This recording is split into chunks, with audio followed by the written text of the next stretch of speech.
wonderful, glorious sons. Okay, here we go. All right, Prabhu.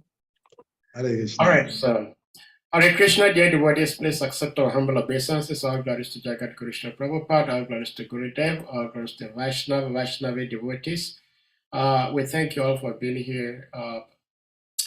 Today we have Her Grace, Mother VRAJALILA Devi, who will be speaking to us from the SRIMAD BHAGAVATAM. Mother is not new here. She is one of our regular speakers and our mentor.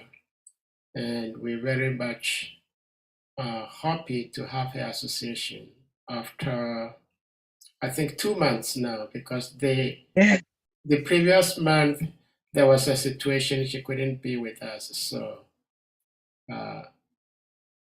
just like Lord Chaitanya prayed, even a moment without your association seems like 12 years or more. So we're very grateful to have your association today. And without further ado, we may put the verse on the screen and you may start speaking. Thank you. Welcome, Mary. Haribol. Bhakta Hassan. Hare Krishna, Mother, please. Can you Haribol, Bhakta accept my Hassan. humble respectful obeisances? All glory to Gurudev, all glory to Sri Prabhupada, and all glory to you. Haribol. Glories to you. Haribol, and all glory to the Assembly devotees. Hare Krishna. Hare Krishna. Hare Krishna. So today, by the most merciful West African Yatra, I get a chance to get purified and share this verse, Srimad Bhagavatam 2:6-27. Hare Krishna, Srila Prabhupada ki jai. Om Namo Bhagavate Vasudevaya. Om Namo Bhagavate Vasudevaya. Om Namo Bhagavate Vasudevaya. Gatayo Matayaschaiva Prasyaschitam Smamarpanam Purushava Yavar Ete Sambaraha Sambritamaya. The synonym translation: Gataya, progress to the ultimate goal, Vishnu. Mataya, worshiping the demigods. Sorry, let me just do this. Worshiping the demigods. Cha, as also. Eva, certainly. Prayashchitam, compensation. Samarpanam, ultimate offering. Samarpanam, ultimate offering. Purusha, the personality of Godhead. Avayavihi, from the parts of the body of the personality of Godhead. Ete, these. Sambarahi, the ingredients. Sambritahi, were arranged. Maya, by me. Translation: thus I had to arrange all these necessary ingredients and paraphernalia of sacrifice from the personal bodily parts of the personality of Godhead. By invocation of the demigods' names, the ultimate goal, Vishnu, was gradually attained, and thus compensation and ultimate offering were complete. Srila Prabhupada's purport. In this verse, special stress is given to the person of Lord Narayan and not to his impersonal Brahmajyoti, as being the source of all supplies. Narayan, the Supreme Lord, is the goal of sacrificial results, and therefore the Vedic hymns are ultimately meant for attaining this goal. Human life is thus made successful by pleasing Narayan and getting entrance into the direct association of Narayan in the spiritual kingdom of Vaikuntha.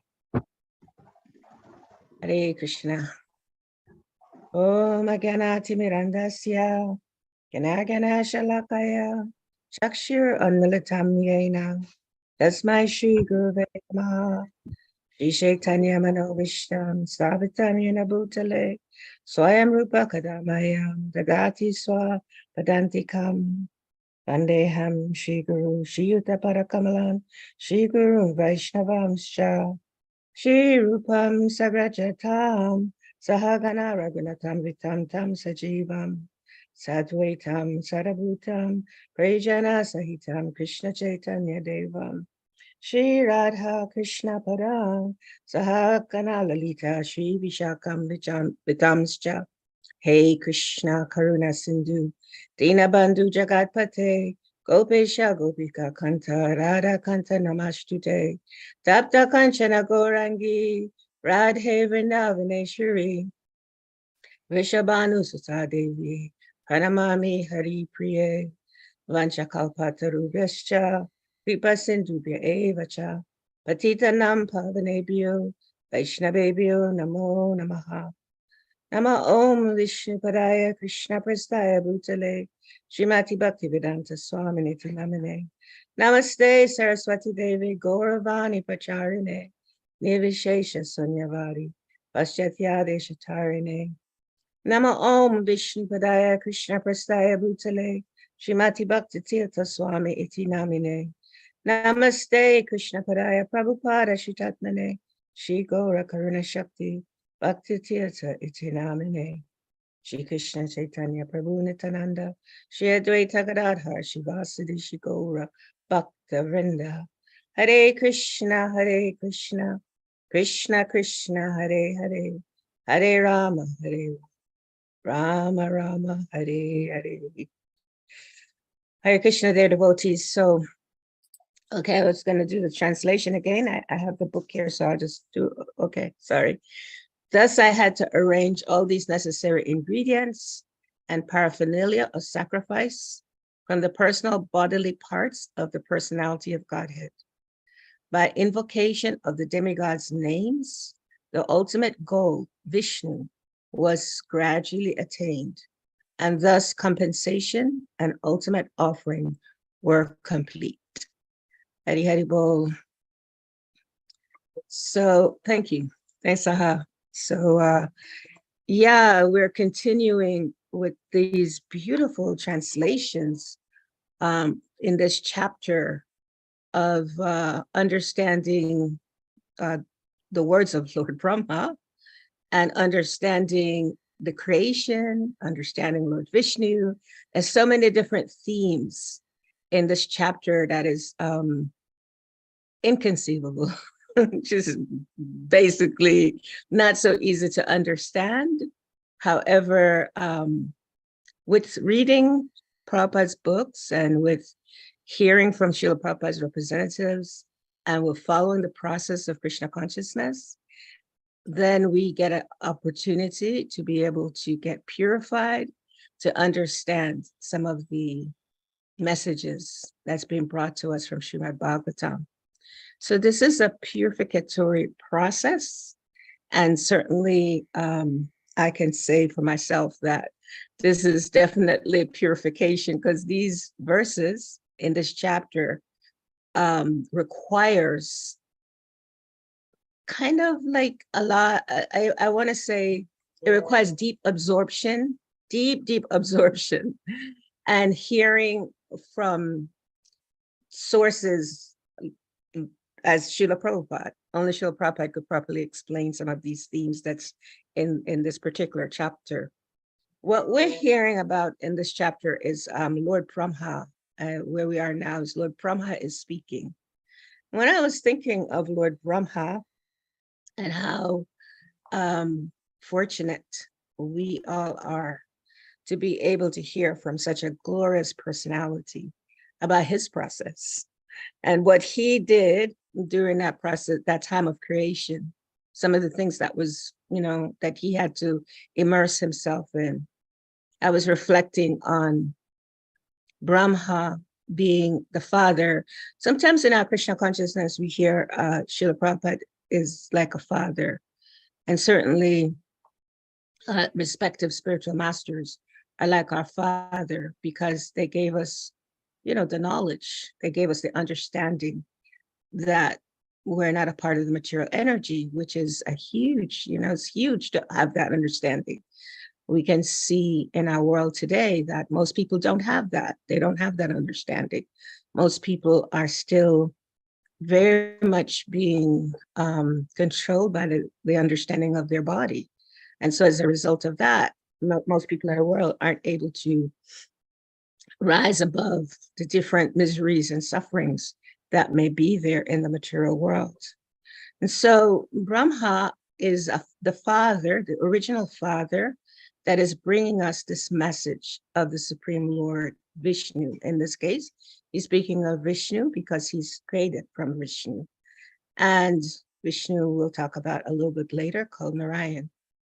So when we think of just his position, his role, if we can kind of a little bit meditate on Srila Prabhupada and meditate on our respective spiritual masters and meditate on the responsibility that they have for the world, meditate on the many sacrifices that they made in order to bring this knowledge to the people of the world.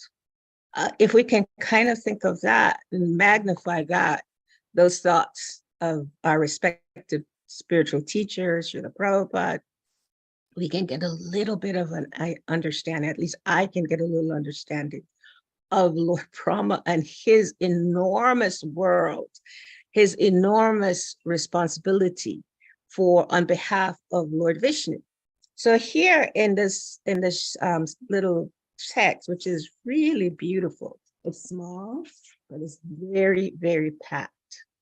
So in this text, Lord Brahma, being the teacher, he's the ultimate father, therefore he's the ultimate teacher to help the living entities that he actually created in the material world.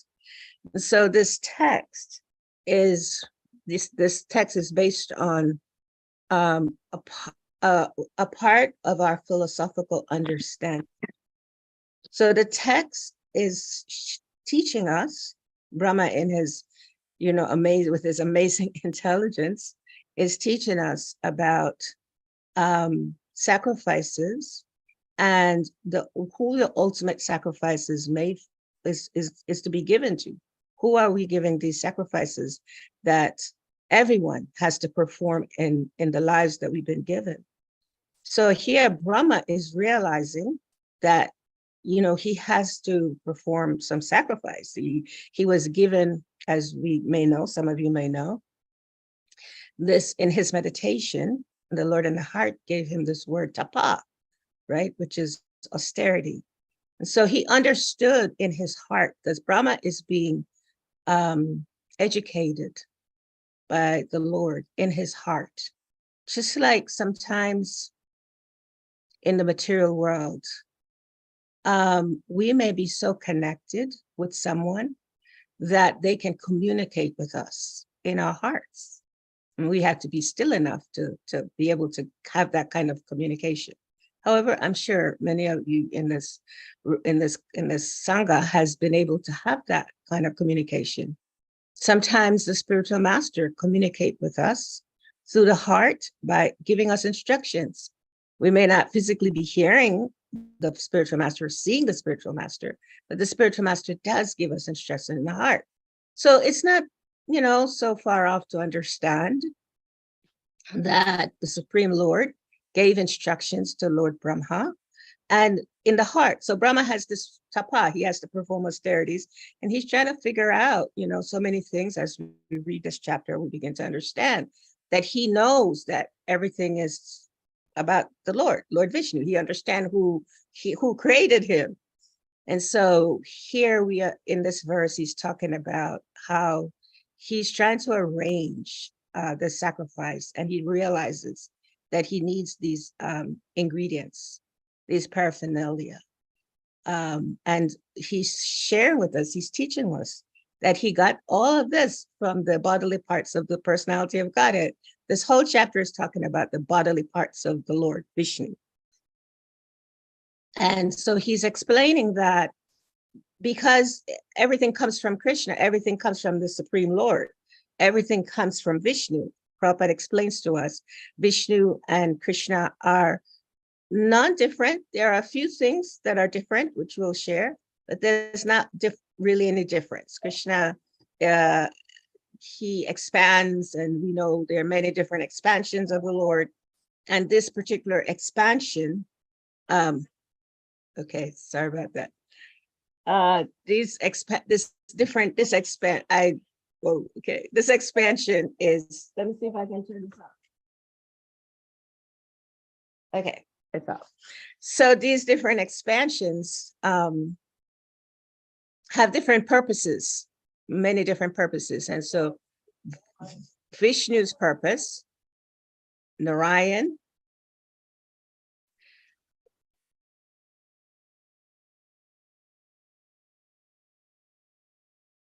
sorry, couldn't turn it off. So Lord Vishnu, Vishnu, the purpose of creation. There are different Vishnus forms, but this Vishnu is the purpose of his purpose is to create, and of course Lord Brahma is that first creation. And so Brahma here, he's sharing with us that he wants to make the sacrifice, and he's taken all of the sacrificial paraphernalia from the bodily parts of the Lord because there's nothing else. It's just Brahma and Krishna, and because he's the first created being. So now he's explaining that to us, and he's teaching us. So within this little purport of Srila Prabhupada, there is the understanding of our philosophy. So in this first part of the purport, Brahma wanted to perform a sacrifice. So if he wants to perform a sacrifice, he knows he has to perform it to someone. He understands that sacrifice has to be made to, in this case, Lord Vishnu. So that's one of the first aspects of our philosophy, relationship. There has to be some relationship, right? This is called sambandha. There must be a relationship in everything that we do, because our philosophy is a personal philosophy. And so personalism means interaction with a person, with someone. So Vishnu is a person. So here Lord Brahma is saying, I am taking all of this paraphernalia from the bodily parts of the Lord, which means he has a relationship with the Lord. The second part of this lesson, this message that Lord Brahma is teaching us, is that in order for him to do the sacrifice, which is an activity, is something that he's doing, he's physically going to act, right? Sacrifice means that he's going to do a yagya, and a yagya means having these paraphernalia. So in order for him to perform that yagya, it means some kind of activity. So that's the second aspect of our philosophy. Our philosophy teaches us, so the first one is sambandha, which is relationship. The second part of our philosophy teaches us abhideya. There has to be some activity. We need to act. We need to do something. So the sacrifices that Brahma is going to offer is considered abhideya. It's activity. He's going to do something. And then the third aspect of our philosophy that Brahma is teaching us through this amazing pastime is, what is the purpose of the activity? Why are we doing these activities? Why was Brahma? Why does he want to do the sacrifice? What is the purpose of him doing the sacrifice, right? Why does he want to do this yagya? What is the purpose of the yagya? So yagya means ceremony of some sort. It means offering something, doing something for someone. So why does he want to do that? So the lesson for us here, the message is, he's teaching us that the offering that he's going to do is for a person. It's for a goal. It's a goal. It's a personal goal. So this aspect of our philosophy is called parojana. Parojana means that there is a person, I'm going to do something for this person, and there's a goal for doing this. What is the goal? So in this purport, Prabhupada teaches us that the goal in this case is for Narayan, is for the Lord, is to please the Lord. And so it's important for us to understand everything that we do through those three lenses. Those three lenses is a very vital part of bhakti. In order to practice bhakti, there has to be a relationship. In order for us to engage in bhakti, there's some things that we need to do. And Srila Prabhupada, in his magnanimous sharing with us in this in the world has given us the different activities that we can do in engaging with a relationship, in a relationship with the Lord. And then the last part of this aspect of our philosophy that is important, is key, is why are we doing it? What is it for? What is the goal? So Prabhupada tells us again and again and again and again, the goal is to ultimately go back to Godhead. That is the goal. So here, the goal for Lord Brahma is to go into if he successfully pleased Narayan, he would get entrance into the direct association of Narayan in the spiritual kingdom of Vaikuntha. So this is the purpose of Brahma engaging in this, is to have this direct contact with the Lord, direct association with the Lord. And that's what we're all doing in this practice of bhakti. This practice of bhakti is to help us all eventually come to that platform, that part of our existence where we are remembering that our relationship is about being with the Lord. And there are different ways we can have that relationship with the Lord. As philosophy explains, there are 5 different ways. And once we're in that relationship, then we will understand which of those rasas is those 5 rasas that we would be engaged in a relationship with the Lord. So here, again, in terms of Brahma, he's realizing that he has to do the sacrifice. So sacrifices, Prabhupada explains to us, and we learn this also. Prabhupada gives us all of this. However, by the mercy, as we all know, by the mercy of spiritual guidance, we get an opportunity, to learn from some of Srila Prabhupada's representatives more about this process of sacrifice.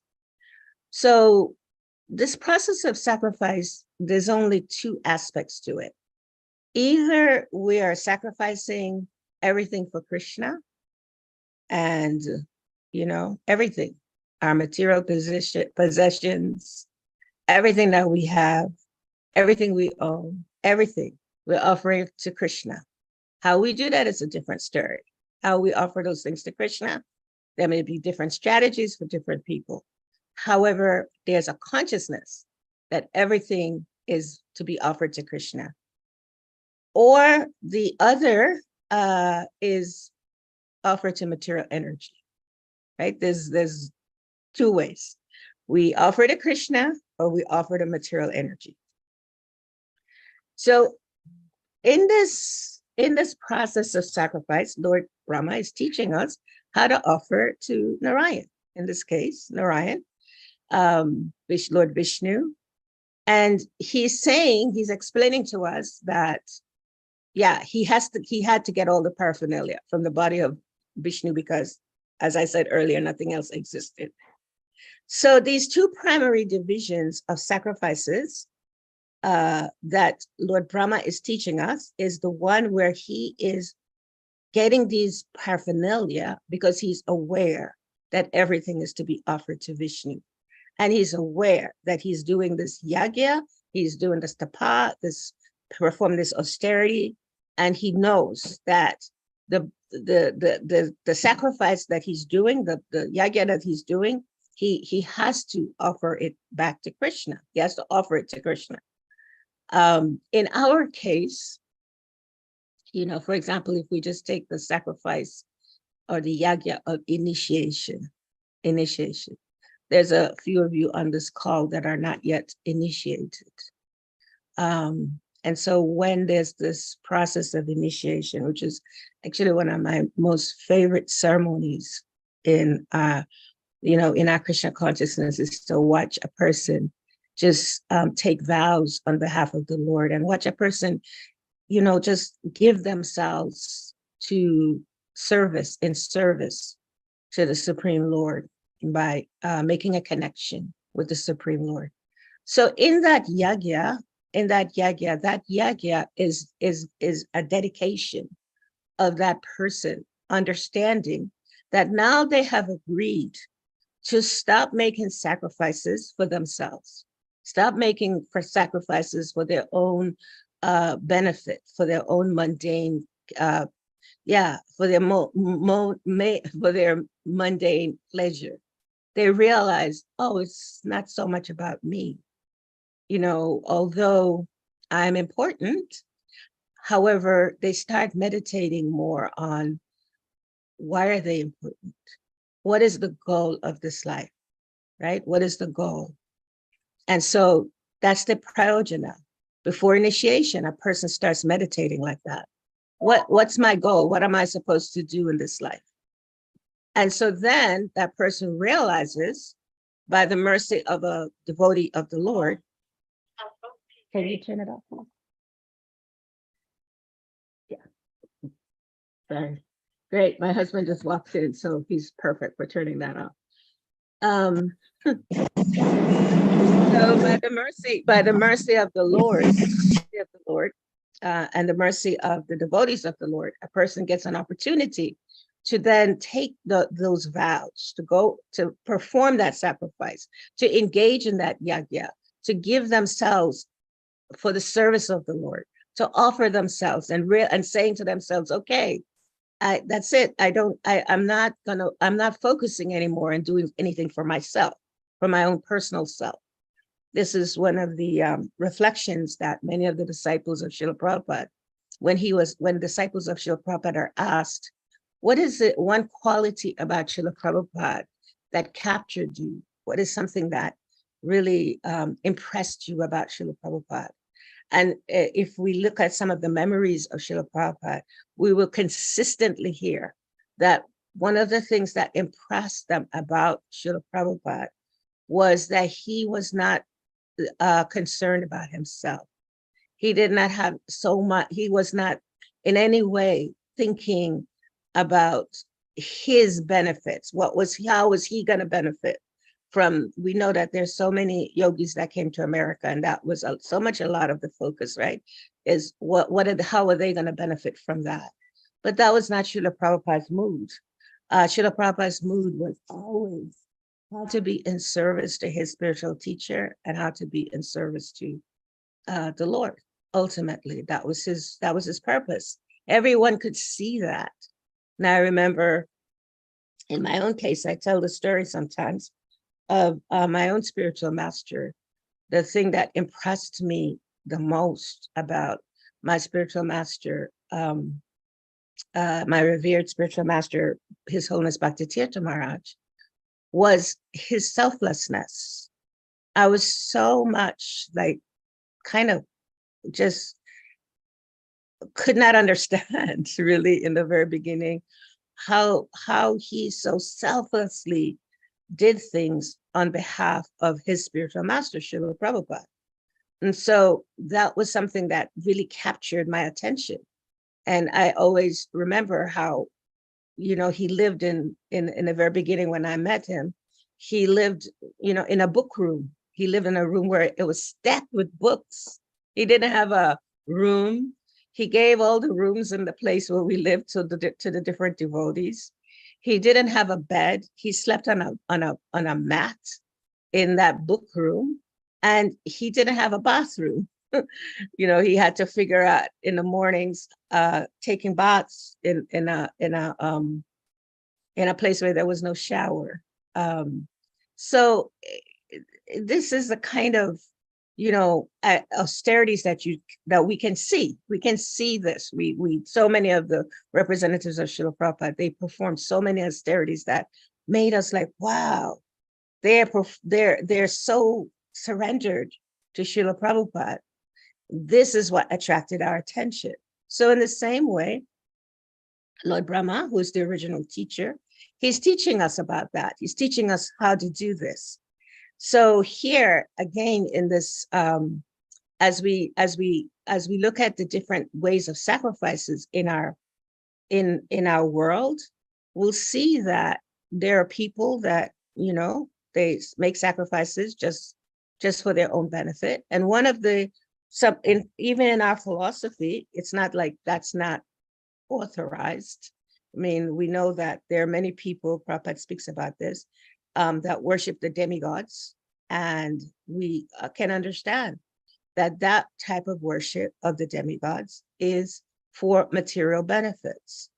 So many places Prabhupada has showed us, has taught us in all of his books. He constantly referenced that the goal of sacrifice is not for the demigods. That's not the purpose of sacrifice. One, because the demigods are also temporary, and two, because the demigods mainly give material benefits. And so there are people in the world that want material benefits. So that sacrifice is there for people to offer sacrifices to the demigods. It's there in the Vedic rituals. However, we understand that that's not the ultimate of sacrifices. And then the Prabhupada then speaks here in this purport. He mentions about the bodily parts, here about the Brahmajyoti. It's not, so stress is given to the person, the relationship, right? The person, and not to the impersonal Brahmajyoti as the source of all supplies. So firstly, it's important to understand what's the Brahmajyoti. And most of us, we have some theoretical understanding of the Brahmajyoti. We know that, people make sacrifices to the Supreme Brahman, to the Brahmajyoti, the impersonal feature of the Lord. People do. That is also authorized in the scriptures, that people can make sacrifices. Impersonalists, persons that are impersonalists, they regard the demigods as temporary. They know the demigods are temporary because actually they're quite knowledgeable. They're called Gyanis in our scriptures, impersonalists. They're mainly Gyanis. However, they sacrifice their individual self. They sacrifice who they are in the Brahmajyoti. Is this in the scripture? Prabhupada refers to this as a fire. It's a light, right? It's light.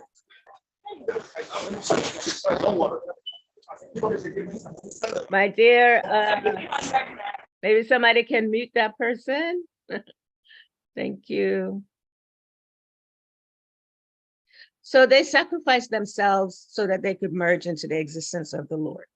That's a big sacrifice that they make. And so they lose their individuality, they lose who they are. And they enter into the Brahman, the effulgence of the Lord. Now, the effulgence of the Lord it's a lot that we can say about the effulgence of the Lord, because the effulgence of the Lord is coming from Krishna. And ultimately, it's a part of Krishna. And this is a very attractive part of Krishna for those persons that are in knowledge, those persons that are Gyanis, that they're having some knowledge. However, their knowledge is laced with some envy, because they cannot accept that there's a personal God. They cannot accept the relationship with a personal God, with a personal Lord. And so this can become very difficult for those persons they're making sacrifice. However, they'll end up in this Brahmajyoti. Now, Prabhupada said it's not for those persons. It's not for Krishna's impersonal Brahmajyoti. The sacrifice that Brahma is making, it's not for the impersonal Brahmajyoti. Why is that? Because in the impersonal Brahmajyoti of the Lord, which we had a conversation about this recently at a retreat.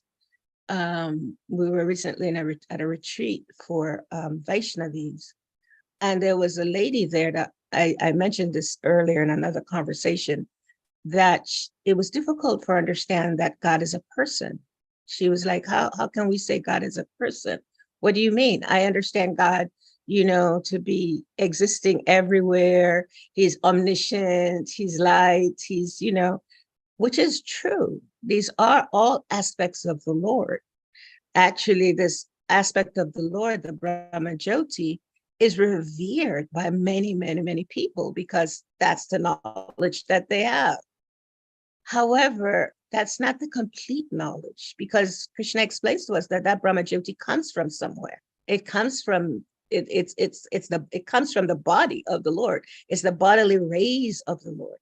So there is the supreme personality, the supreme person who expands, who from him the bodily rays are expanded, and within each of those rays there is this impersonal Brahma Jyoti where people can go. The entire Brahma Jyoti, entire light of the Lord is coming from his body. And so this is why Prabhupada mentions, no, it's not for the impersonal Brahma Jyoti, because first of all, there's no relationships in the impersonal Brahma Jyoti. And so we hear this is a sacrifice about relationships. He's trying to perform a yagya, Brahma. So there has to be a relationship in order to do that. So now he's saying, Prabhupada says it's not for the impersonal Brahma Jyoti as being the source of all supplies. The Brahma Jyoti don't supply anything because the Brahma Jyoti is just a light. It supplies a bright light, but other than that, it can't supply all of these things that's needed, all the ingredients that's needed for the to perform this yagya, to perform this sacrifice. And so the last part of this purport again emphasizes that by invocation of the demigod's names, the ultimate goal, because so Prabhupada is saying, it's not about the demigods, because the demigods we know, as we shared, they're temporary. So even though people are allowed to make sacrifices to the demigods in the scriptures, it's not really recommended, because what is the goal? The goal is still temporary. And so for the devotee of the Lord, that is not their aspiration. For many people it is, but not for the devotees of the Lord. And so as these names of the demigods by the invocation of the demigods' names, the ultimate goal, Vishnu. So as these names are being called, ultimately, Lord Brahma is able to call on the name of Lord Vishnu, call on the Lord's holy name. And so, so then again, this purport and the translation is just helping us to understand this theme of Lord Brahma, that he's helping us, he's teaching us this theme of relationships, activities, and understanding the goal. And within that, we're also getting the lesson that it's not about the demigods. It's not about worshiping the demigods.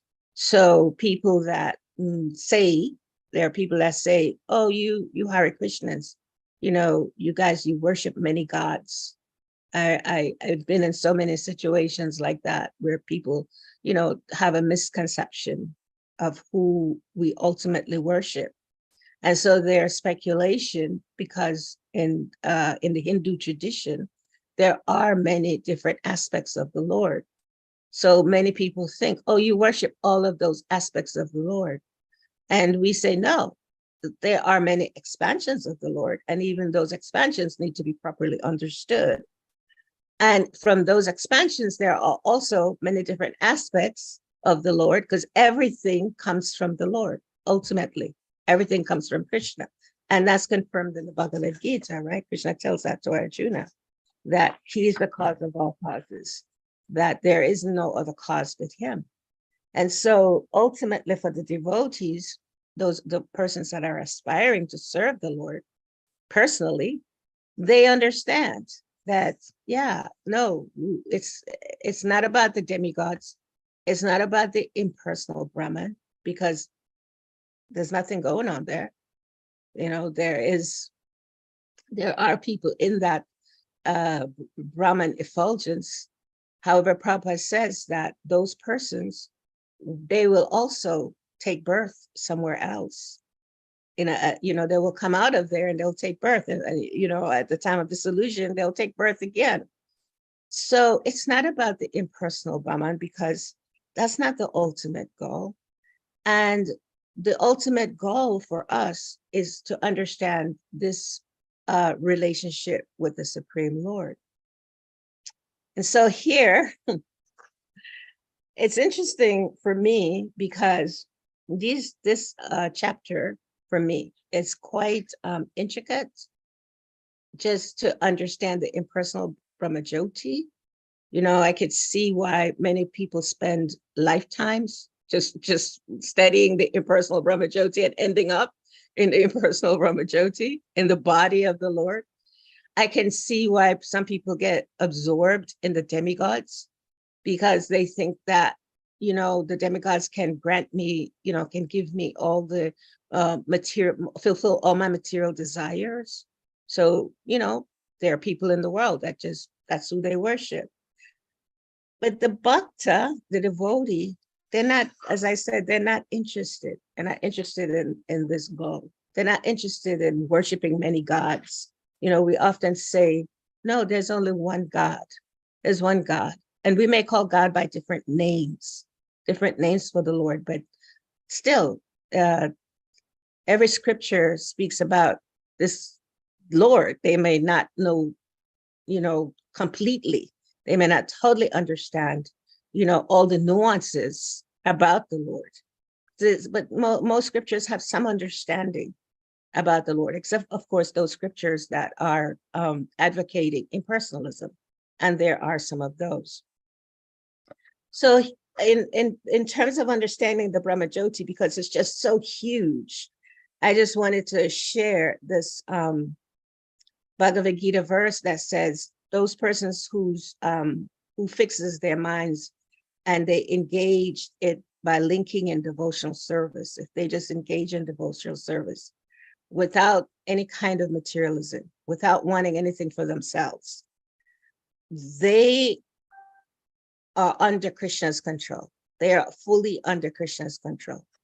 So this is what we would like to have, to be under Krishna's control. Because Prabhupada tells us that people who are unintelligent people who do not know me, who do not know the Supreme Person, who do not know that we're fully under the control of the Supreme Person, they think that Supreme Person, Krishna, was impersonal before and have assumed this personality. They think, oh, before this person is personal, he's impersonal. So Prabhupada says, due to their small fund of knowledge, they do not know my higher nature, which is imperishable and supreme. They do not know that Krishna actually is the cause of all causes, because they don't have perfect knowledge, and they think that the Lord's body is who the Lord is. They think that from that effulgence comes the Lord, comes that personal form of the Lord. And that's even a minute amount of people that think like that. Most people don't even have that understanding. So this part of our philosophy is reinforcing for the bhaktas the understanding of the Supreme Person. It's reinforcing that the Lord Krishna is supreme, and that Brahma is a part of the Lord's creation. Actually, Brahma is understood to be a demigod, and that although he's quite exalted, and that the ultimate goal is Narayan. The ultimate goal in this case is Krishna. And there are many parts of the scriptures that explains to us about the difference between Narayan, which those persons that worship Narayan, they are aspiring to go to Vaikuntha Loka. And then there are the devotees, those that are worshiping Krishna. And although Krishna and Narayan are considered non-different, it's just like two different parts of the spiritual world. However, those that are worship Krishna, they go to Goloka Vrindavan. And Goloka and Vaikuntha are two different places in the spiritual world. So depending on the soul's desire, that soul will go to Vaikuntha.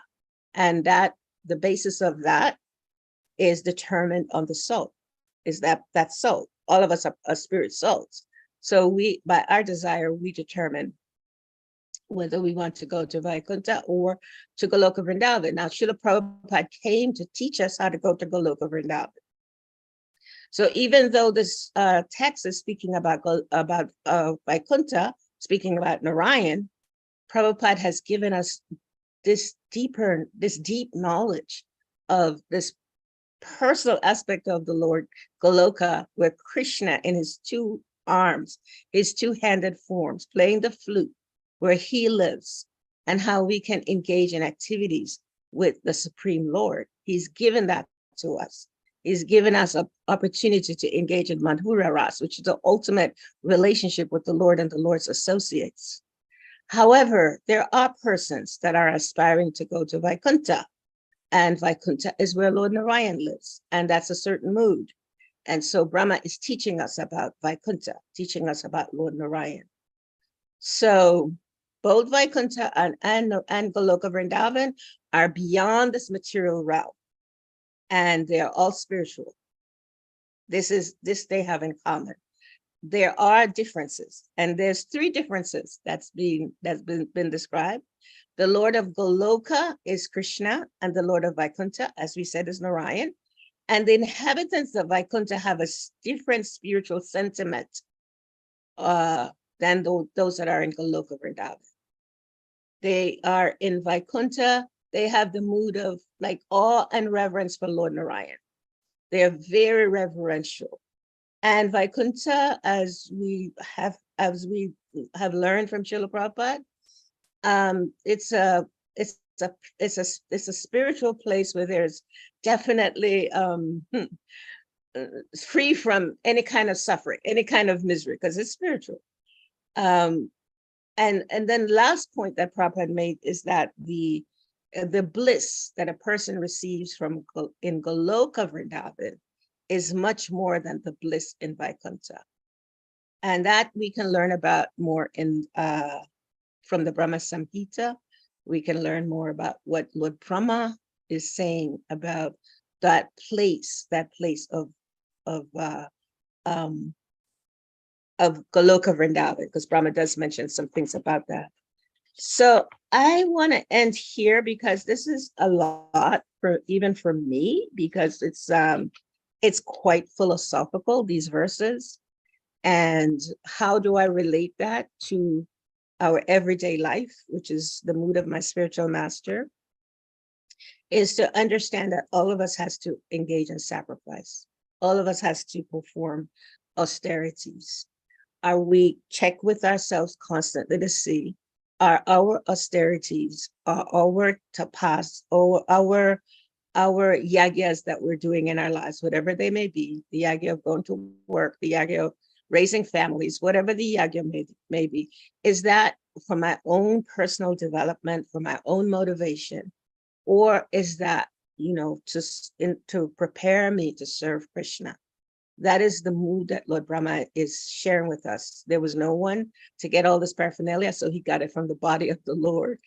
And he's teaching us that sacrifice is important, and how we perform those sacrifices is dependent on our own personal consciousness and how we're developing in the process of bhakti. And it's only by the mercy of Srila Prabhupada, only by the mercy of our respective gurus, that we're able to develop this mood, this understanding of Goloka Vrindavan. Although it's important to learn all about the demigods, all about impersonalism, all about Vaikuntha, and ultimately what Prabhupada just amazingly came to give us, understanding of Goloka Vrindavan. So I want to thank you very much. And in closing, I just want to thank every devotee that's here. You are all representative of Srila Prabhupada's mercy, of our respective gurus' mercy, and all of you are also examples of performing sacrifice. And the sacrifice you're performing is to give your life in service to go into Goloka Vrindavan. So thank you very much. Haribol. Okay, we're open for some discussions, Sahadev. Yeah, Hare Krishna. Thank you so much for the Krishna Katha. So dear devotees, if anyone has question, comment, realizations, please, you may unmute and you'll be asked to speak. Ras Vilas Prabhu, please unmute. Hare Krishna. Hare Krishna, Mother VRAJALILA, Hare Krishna to all the devotees. I've been somehow absent for some few days. It's not just few, for a long while now. Actually, I work in the school, so the timing where we have class, that's when students come in and we have to serve them. So it coincides with my coming in. However, I'm glad to be here today. Thank you, Mother, today for giving us this lecture. I was jotting down some points when you were mentioning what should be, what's the name? You mentioned three, what did I even write here? Three aspects of our philosophies when you said there should be an activity, a purpose, and then the cause or the reason for the activity. So you said in the delivery that our purpose should be the attaining of Lord Narayan. Several, we have heard that devotees do not aspire to even go to the Vaikuntha planet or even attaining perfection, or maybe going to Goloka Vrindavan.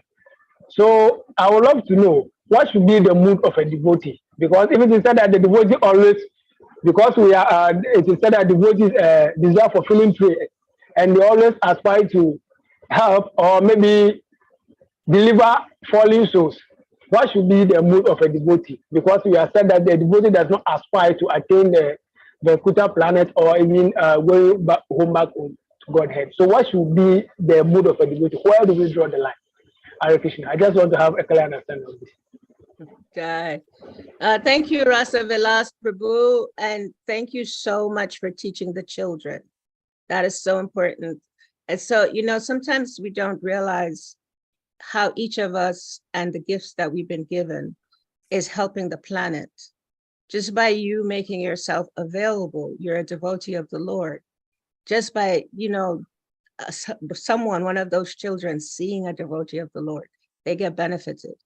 What to speak of how you infuse your Krishna consciousness with them. So I just want to thank you. I want to thank you for that. As far as your question, devotees, Srila Prabhupada teaches us that a devotee aspiration is to go to Goloka Vrindavan. That's, you know, where we're being trained, to get the mercy, to go to Goloka Vrindavan, where we engage with Krishna in 5 different ways. Now, there are persons that will more than likely go to Vaikuntha, not necessarily because they are aspiring for that, but however, maybe that will be their in their purification process, that may be where they go. That may be where that may be their destination. Prabhupada has told us many different things about Vaikuntha and Goloka Vrindavan. One of the things that I've always thought about that he said is that we are worshiping the deities in the mood of Vaikuntha. We're not worshiping because we're worshiping in opulence, in awe, in reverence. It's not the mood of Goloka Vrindavan. Goloka Vrindavan is a very simple cowherd boy mood. It's, for example, when we go to India, one of the places that we all aspire to go to is Govardhan. Why do we go to Govardhan? Because it's such a simple place where Krishna's pastimes can be felt, where we know that Krishna, you know, engaged in relationships there with the gopis, the gopas. You know, we know that in Govardhan, there's so many personal activities with the Lord lifting Govardhan Hill. There's, you know, we tend to want to go to those places of pilgrimage where we can hear these intimate pastimes of the Lord. However, Vaikuntha is a place where if we want to worship in opulence and we want to worship in with awe and reverence for the Lord, that's also a place. That's also a spiritual place to go. There are many, many practitioners of bhakti that do go to Vaikuntha. The tendency sometimes, which I always try to help devotees, is to not speak, because those places are places of worship. So we speak about, those places are the spiritual world, Vaikuntha and Goloka Vrindavan, they're the spiritual world. And so it's important to have a mood of humility for both places, because both places are, are spiritual places. In our conditional state, at least in my conditional state, I'm simply praying to my spiritual master to please help me to, just become purified enough that somehow or other I can be taken on the wings of him and Srila Prabhupada, to be able to have some experience of what Prabhupada would like us to have, which is the experience of Goloka Vrindavan. So that's my personal desire, but devotees have different desires. There are many traditions in many different sampradayas that worship Lord Narayan, and that's, just very wonderful and very beautiful, because it's Vishnu and Krishna are not really different. They're non-different. It's just a different sentiment, a different mood. Just like you may choose to take, and let's see, this is making it, it's not mundane, but it's a little different. I'm just going to use this example. You may take initiation from one spiritual master because you like that spiritual master's mood, or you may take initiation from a different spiritual master because maybe you prefer that other spiritual master's mood. So it doesn't quite completely explain, because Krishna ultimately is the source of everything. Krishna is the source of Lord Narayan, of Lord Vishnu. So it doesn't quite fully explain it. But again, the sentiment part of it is very important. Very, very important. So I hope that answer your question, Rasvilas Prabhu. Like I said, this whole chapter is really philosophical, and it takes a lot of purification to enter into it. Hare Krishna, thank you so much for the answer. I hope Rasvilas. Yes, Mother, Hare Krishna. I was engaged, but I have my Bluetooth also. I was listening to you. Hare Krishna. Thank you. Thank you. Thank you, Prabhu. Thank you. Hare Krishna. Kusha. Brother VRAJALILA, what you said, Srila Prabhupada's training, the training he gave us is for all of us to go back to Goloka. But like you rightly said, most of us are going to end up in Vaikuntha if we are so fortunate like that. And some time ago, I used to commit lots of offenses because I didn't know. Because I used to think that I do not even want to see the Narayan form, because that is not Krishna. But later on, I read that it's a big offense to discriminate between Lord Narayan and Krishna. And I just looked it up, and Srila Prabhupada, actually not Srila Prabhupada, this is from Chaitanya Charitamrita, the direct translation. Chaitanya Charitamrita, Madhya Lila, chapter 9, text 153. The text itself says, there is no difference between Lord Krishna and Lord Narayan, for they are of the same form. Similarly, there is no difference between the gopis and the goddess of fortune, for they also are of the same form.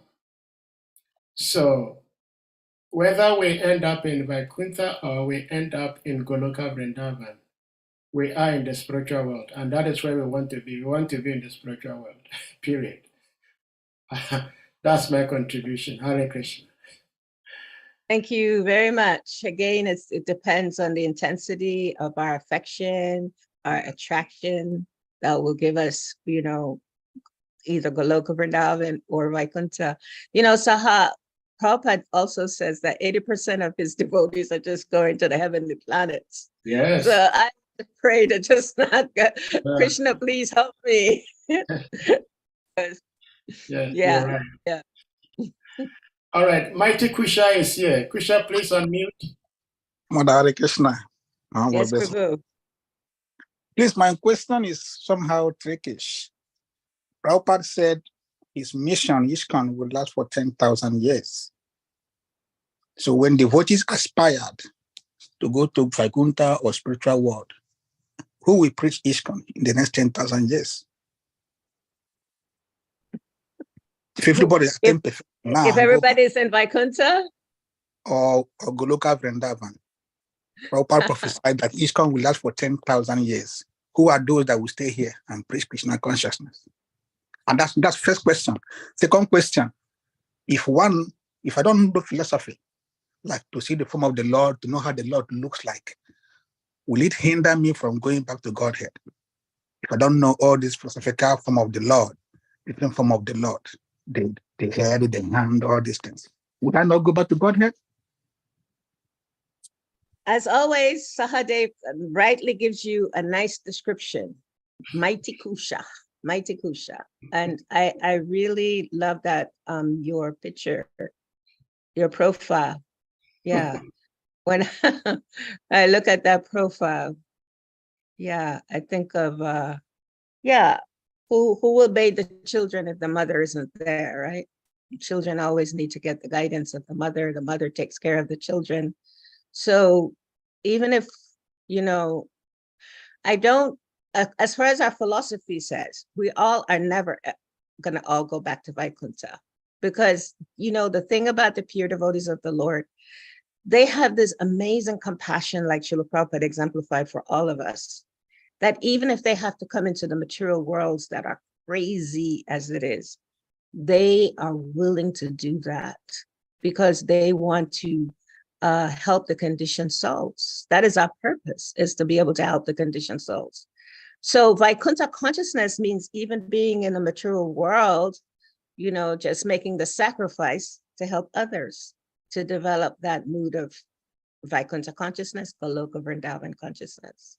So my understanding of Srila Prabhupada's philosophy is that Krishna is so kind and so merciful, and the Lord's devotees are so compassionate.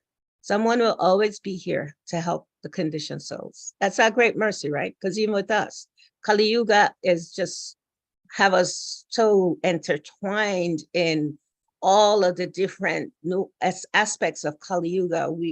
Our minds are so conditioned, with so many things about Kali Yuga, and Krishna has arranged for us to have help. Krishna has arranged for persons like Srila Prabhupada to come, even now when it's crazy. And yes, it's going to get even more, right? More suffering, more miseries. And Krishna will always arrange for some representative to come and be with us.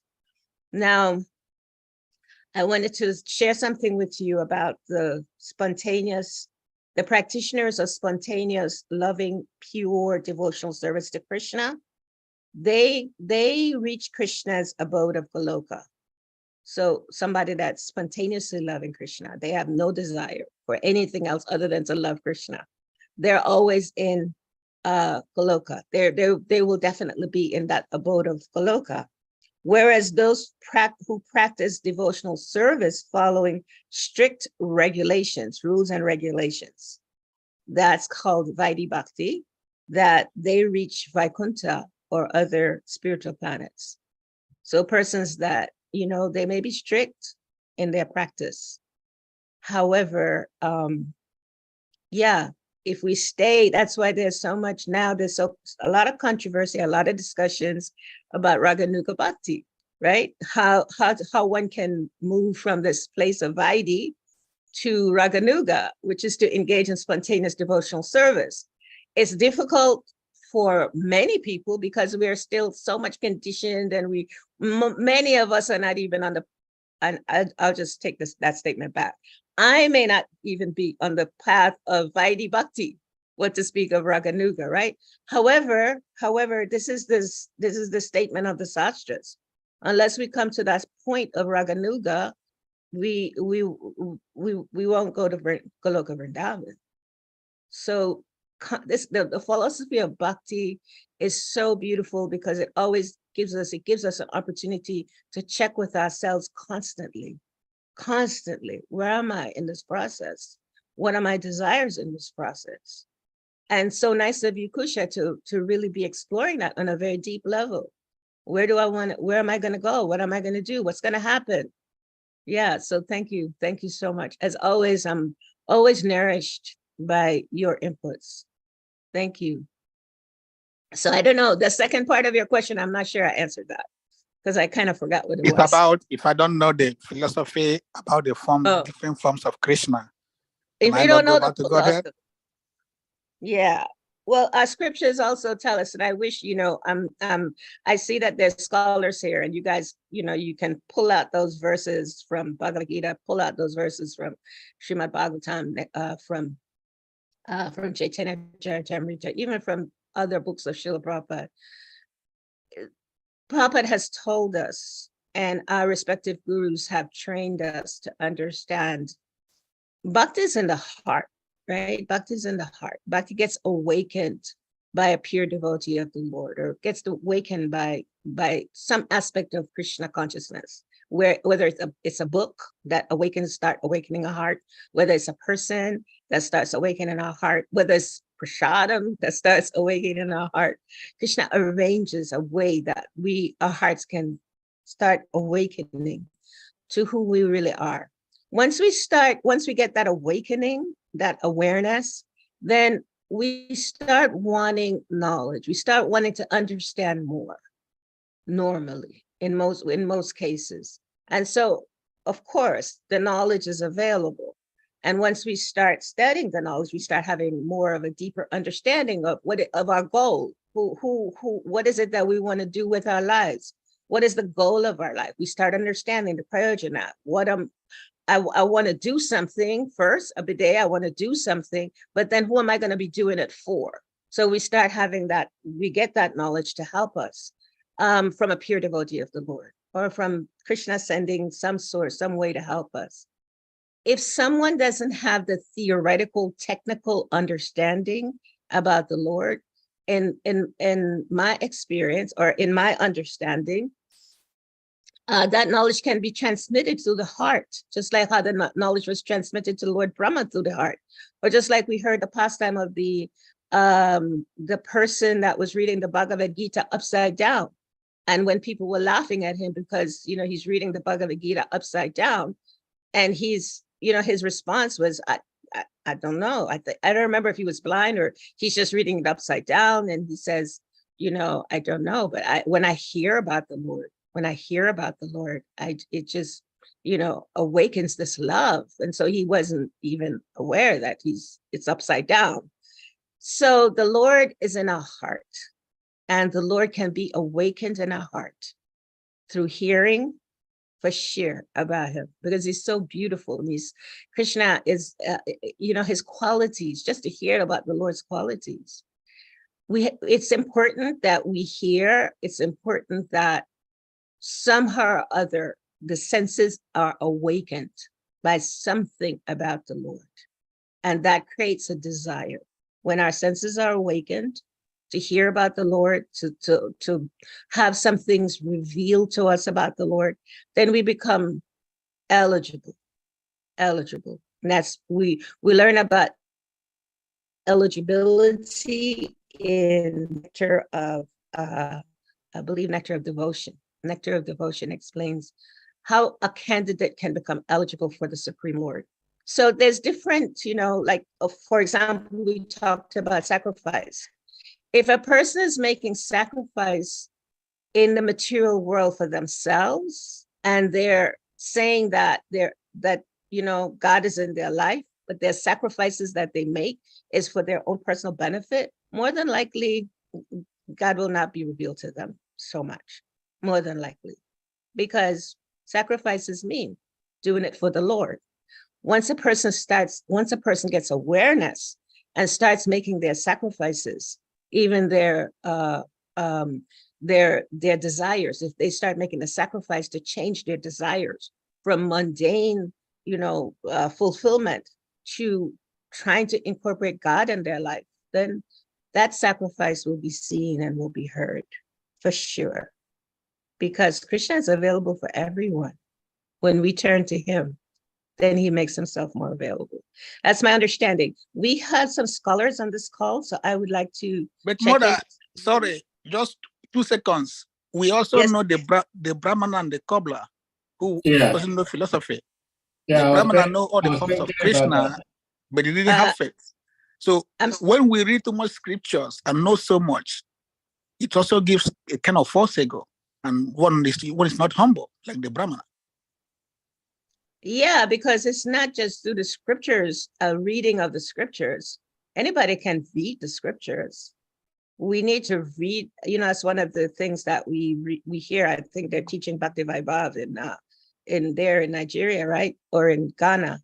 One of the first things in learning the Bhakti Vaibhava is to understand that it's not just by reading the scriptures or quoting verses or, even studying in depth and becoming a scholar that one can actually achieve Krishna. That's not our goal. That's not our goal at all. However, the scriptures do help us. Prabhupada says, I was just listening to some memories of Prabhupada, where Prabhupada actually encouraged his disciples to preach to the intellectual people, because he said they're more able to understand the teachings of Krishna, the philosophy of Krishna consciousness. So the philosophy of Krishna consciousness does open our intelligence. There's no doubt about that. At the same time, I like to say it's not this or that, it's this and that. It's this and that. So yes, we don't want to just focus on the philosophical understanding, which is why I always say to this Sangha, you have many more people that are much more scholarly than me. I come to you from my heart. That's where I come from. I don't have the quotes, I know them, I know them in my heart, but to quote them, it's just not, this is, some I can, but not so many. Some people that's also something that they enjoy to do. So the question is, how much are we developing love for God? Whether it's through knowledge that we're developing that love for God, whether it's through the activities, the services that we do, whether it's through simply just sitting and chanting and calling the name of God, how are we developing that love for God? That's the real question.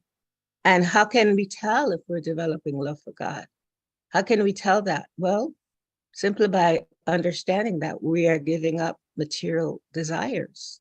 We're focusing on doing everything for Krishna.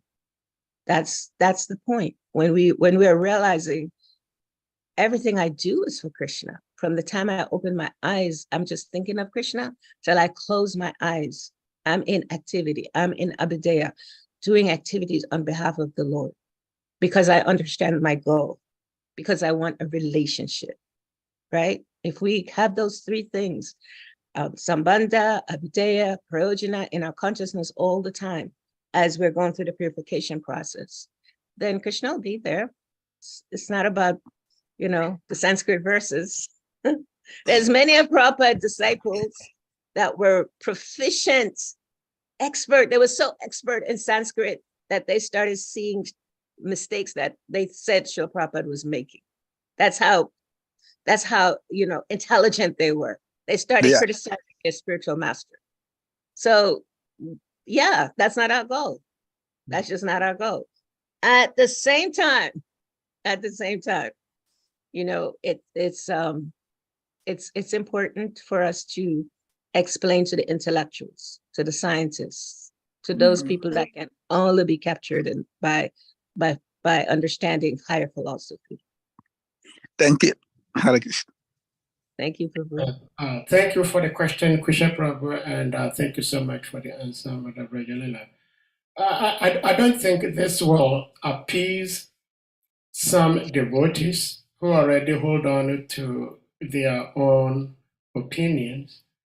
But I think this is clearly evident that as devotees, we should not be too much concerned about who is going back home, back to God, and who is not going. We should be worried about how am I going to go back home in this lifetime.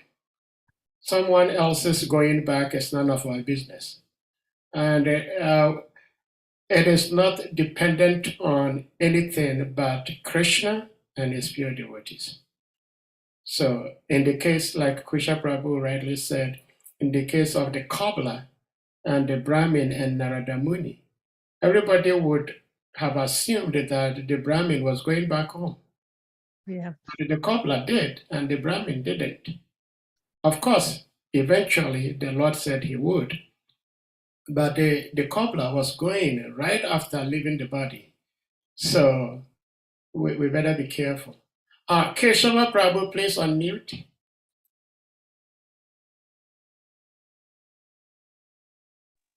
Okay, let me put my camera on here.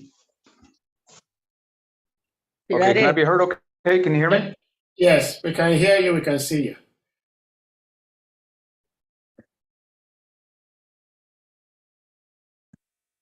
Go Maharaj, ahead. thank you very much, Hare Krishna. I'm sorry I've not.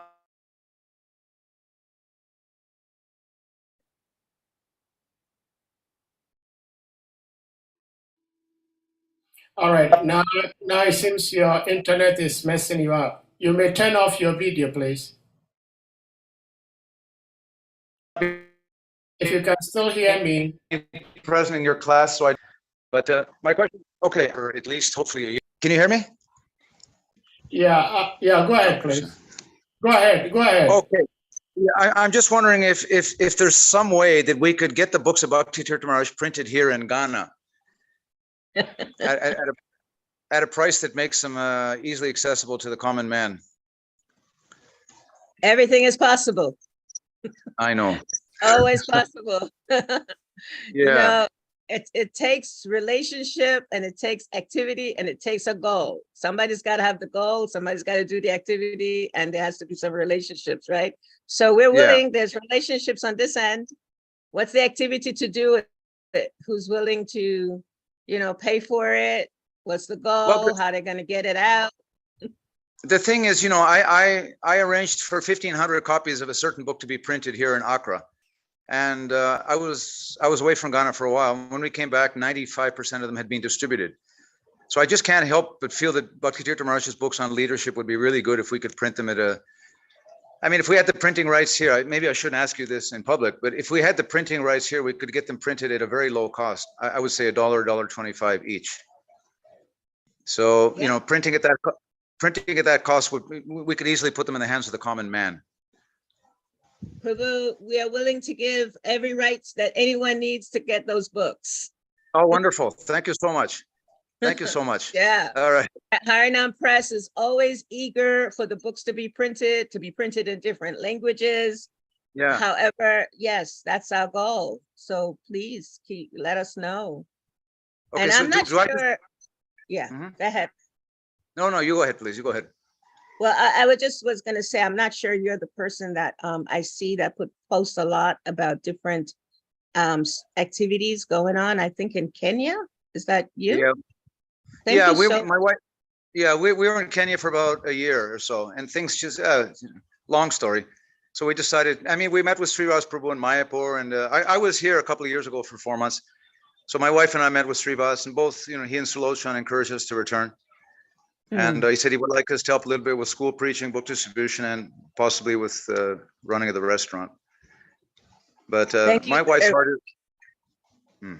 Sorry. I wanted to appreciate you for you know, for bringing all that picture information. It's always beautiful because there's different people in different parts of the world that look at the activities that are going on in Africa. And so I'm grateful that you have been one of those persons that's committed to sharing. Thank you very much. You. Yeah, thank you. Thank you. So then what should we do? What should we do as far as printing rights are concerned? Do I need a letter of consent or approval from you, or what do we do? Keshava Prabhu, I think what we would like to do in that situation is you discuss this offline with Yep. Mother Jalila. Okay. Her information will be shared with you, or your information Yeah. will be shared with her, and Well, whatever it takes. you have a wonderful discussion on that topic. Whatever it Okay, takes. we'll talk with you and Srivas. Thank you Yeah. so much, Mani. Deeply grateful. Very grateful. Okay. Hare Hare Krishna. Krishna. Haribo. Hare So we go to His Grace. Hare Chakra Prabhu, please, you may unmute. Hare Krishna. Hare Krishna. Jai Har Chakra Prabhu. Yeah, Hare Krishna. Yeah, we Yes. can hear you, Prabhuji. Okay. Thank you very much. Mother VRAJALILA, thank you very much for the class. And there's just a little thing I want to say about the question Kusha Prabhu asked and the answer you gave. Yeah, that answer was such a powerful answer. And I just want to give just a little bit of contribution. That sometimes, many a time, devotees, we tend to get ourselves so absorbed in the scriptural aspect of our devotion that we overlook the practical application of what we learn. And a perfect example is in the Bible when Jesus was talking about the story of the Good Samaritan. The priest, who was very absorbed in scripture, saw this man suffering at the roadside, and yet he was philosophically consoling himself that, oh, I have to go and do the job of God. I have to go and do the work of God. So, and I'm running late. So he left this person at the roadside to die and rushed to the temple to go and do the work of God. Meanwhile, the Samaritan man, he was not even thinking about God. All that he was thinking is that somebody needs help and I have to offer my help. And he offered the help. And Jesus was saying that he was the actual person who was really doing the work of God. So we could understand that sometimes if we are not very careful and try to actually extend the love that we are learning in the scripture, if we don't come to understand how we should practically apply it in our day-to-day life, then we mostly miss the point. We mostly miss the point of the scriptures that we are reading. So thank you very much for letting us know how, of course, we all know that learning the scripture is very important, but learning how to practically apply the scripture in our day-to-day life is more important. It's most important in our life. So this is the letter that contribution I wanted to add to what the answer you gave. And thank you very much. Thank you for the answer that you gave. Thank you. Thank you, Prabhu. Thank you, Hare Chakra, and thank you for your kind encouragement and support. I'm always so happy to hear my God brothers, supporting. It makes me, feel so connected and like, yes, remember, these are your brothers. Yeah, you're so right. One of the organizations that I'm a part of right now is called KRSNA. And KRSNA is an organization that's dedicated to helping devotees that, they have been practicing Krishna consciousness for some of them many years. And they have become so disillusioned by just hearing scripture without really being exemplary of scripture. And so many of them are kind of needing help. They need support mentally, emotionally, so we offer emotional, mental health care for these devotees that they've been studying the scriptures, but they have no idea of how to deal with the challenges that are coming, and they're gushing. These challenges are gushing into our existence on a daily, hourly, daily basis.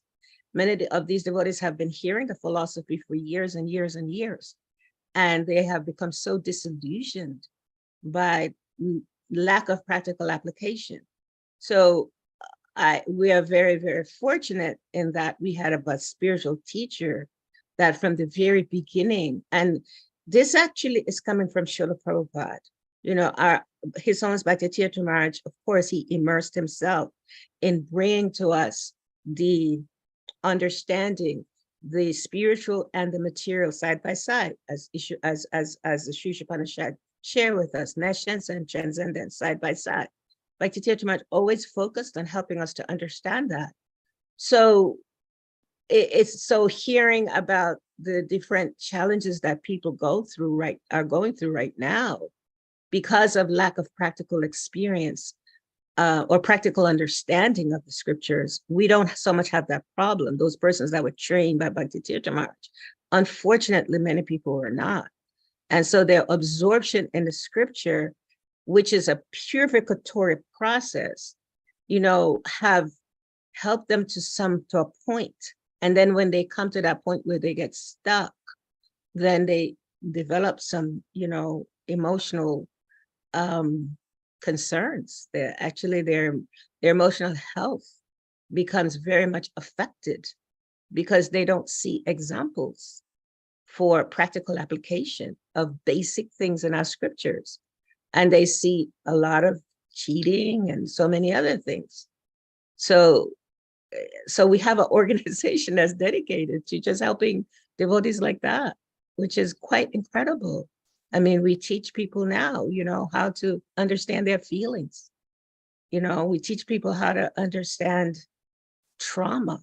I mean, things like this in our devotee community that has the highest philosophy. We teach people how to understand grief, basic, simple things. Most people, if somebody dies, previously, I hope it's changed in some places, but previously it's like, you're not your body. You're not that body.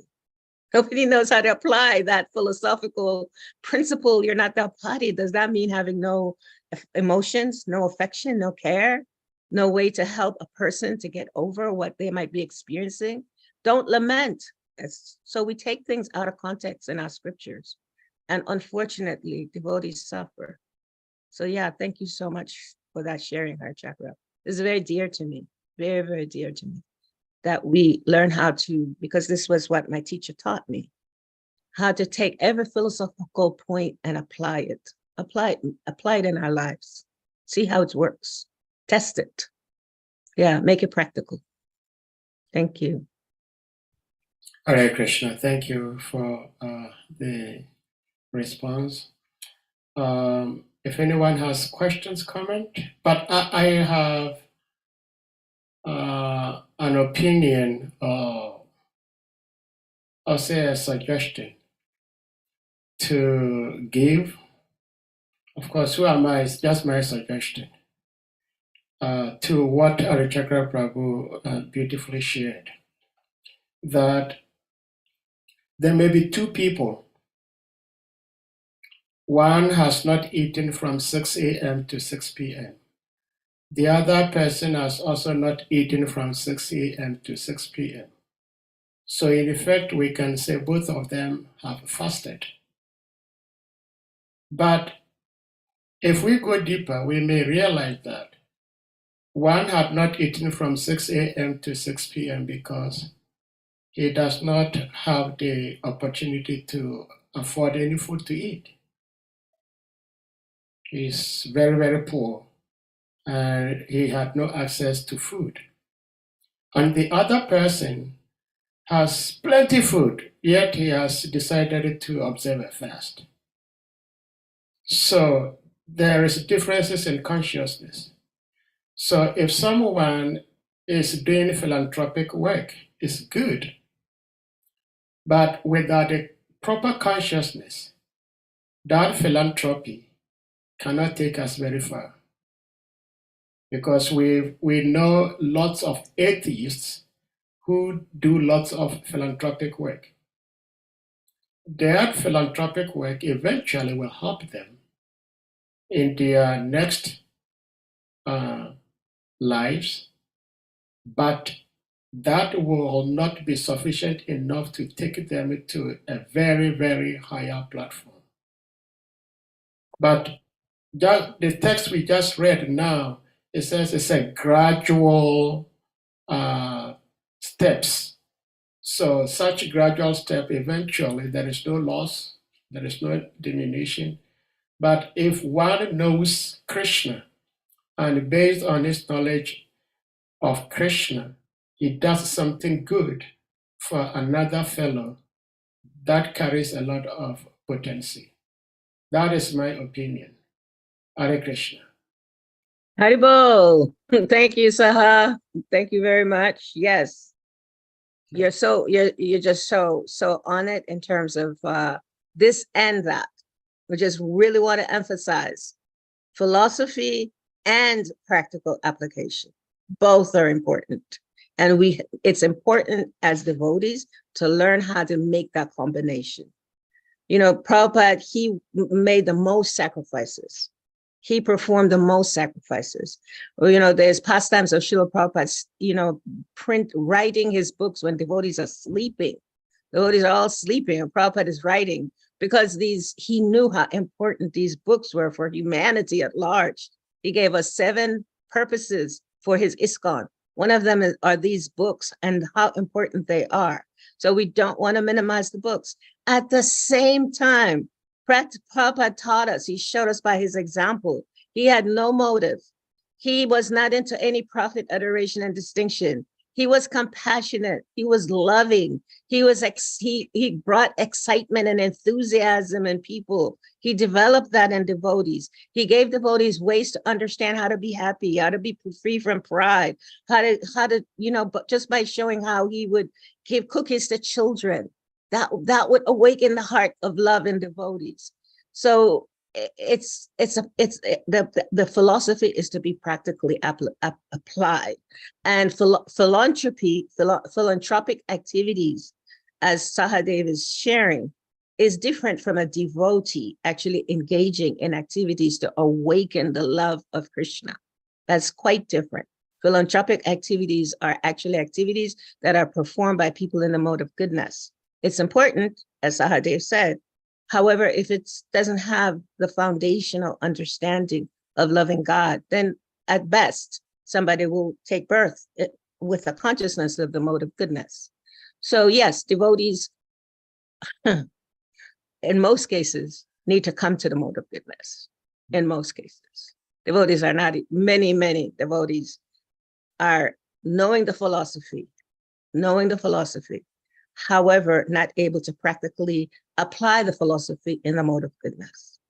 And so we encourage devotees, please learn the philosophy at the same time, apply it in our lives, apply it in a way that we are having integrity with ourselves as humans in this life. Yeah. Thank you so much, Mother. So we go to Anadi Nidanam Prabhu, please, you may unmute. Yeah, Hare Krishna, Mother Dandava Pranam, and all glory to assembled devotees. Hare Krishna, Prabhu. Okay, Mother, there is this thing that is bothering me that I would like to know. If one becomes a guru, is it solely the disciples who take care of the guru in terms of his upkeep and his traveling expenses, or each ISKCON as a body has some sort of funds allocation for his traveling expenses? I would like to know this. I know the reason why I'm asking this question. Hare Krishna. That's a beautiful question. And then you have such a beautiful name. So I'm going to take my time to say it. And then Dini Hanam. Such a beautiful question. Just today, my husband and I are having this conversation about this exact topic. And I'm just going to give an example. So we have a samadhi for our spiritual master that's on the property of ISKCON. And the samadhi, of course, needs maintenance. It needs care, right? It's the spiritual master, where the spiritual master has chosen, the spiritual master specifically chose to have his place of rest there on the property of ISKCON. And now the Samadhi needs, as I said, it needs maintenance at this time. So my husband reached out to many of the disciples to help some of the disciples, and he didn't get any response, not even one responded, right? So the question came up about, you know, because it's on ISKCON property, right? And the question came up with the temple authorities. So the temple authorities brought it to the attention of my husband that it is not the responsibility of ISKCON to take care of the personal place for the master. That's the responsibility of the disciples. So, which is why my husband reached out, right? His name is Ekavira Prabhu, so I'll just call his name. So Ekavira Prabhu reached out because he knew that most likely it would not be the responsibility of ISKCON. But now it's confirmed. It's confirmed in ISKCON that ISKCON is not responsible for the personal care of anyone, whether it's a guru or anyone else. So the guru has to depend on his disciples. Now, this is a personal joke, and I know this is going on YouTube, but you know, I'm going to share it anyway. Once I was teaching a course in conflict resolution in Mayapur, one devotee had just taken sannyas, and he's a young sannyasi, and so I know him because, you know, we're friends. And I said, wow, so interesting, you took sannyas. I was happy because he's sincere devotee. And he said, yeah, my Gurudev told me I need to take sannyas because that's the only way I'm going to get support, is by getting Lakshmi to finance my things. He was just really real, you know. Some people become gurus because that's the only way they can get supported by disciples sometimes. So, you know, the thing is, another true story. My friend recently gave a donation to another cause, and a devotee was having some challenges, and this person gave donation. And then he started questioning, was this person using the donation properly? And then he asked another devotee, he said, you know, I gave a donation, I have a little doubt, I'm not sure I did the right thing. How do you deal with giving donations? And the other devotee said, when I give a donation, I just give. I don't think about it. I just know that it's gonna, you know, Krishna is in charge after that. I just give it. I don't go mental about how is it being used, how it's not being used, you know. I just give it from my heart. That's it. I let it go. So when we are able to give, that's when we receive. That's a principle. By giving, we receive. So if we have a spiritual master that we are given an opportunity to give to, then I'm saying this to all devotees, please give, because that's a basic spiritual principle. That's in all scriptures, basic spiritual principle. By giving, we receive.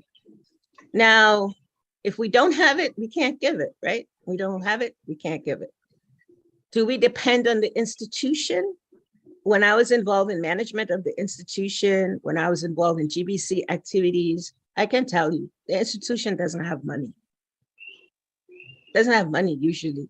I mean, they may have some in some temples, but just most temples don't have money. So for the temple, you know, I mean, sometimes you have a temple president that's just kind-hearted, very kind-hearted, that might assist. But it's not that it's a requirement to do that. So yes, the disciples are responsible for their gurus. Yeah. Hare Krishna. Thank you. Okay. Are you okay with the answer? Yeah, anyway, partially, but in situations whereby, see, when a particular guru is coming to our yatra, the temple will be involved. But when another one is coming, the disciples have to take it solely. It looks like some kind of partiality to me. That is why I have to ask this question. But anyway, thank you. It's a service though, but it looks like And then sometimes there may be partiality, and that's something we got to face. And like, okay, there may be partiality, and we may want to check, why is there partiality? Is it because, the guru is older, the guru's been around for some time, the guru's been doing service, or is it because the guru is, maybe I might have a partiality to the guru, there are many reasons that may be there. And I totally hear, I'm absolutely hearing how painful that can be in the heart when a disciple thinks that a guru is given some kind of care more than they're giving it to their own specific guru. I totally get that. I was with Guru Maharaj one time, and we went to a temple, and they were so mean and so nasty. And my Guru Maharaj just said, let's just leave. Let's just leave.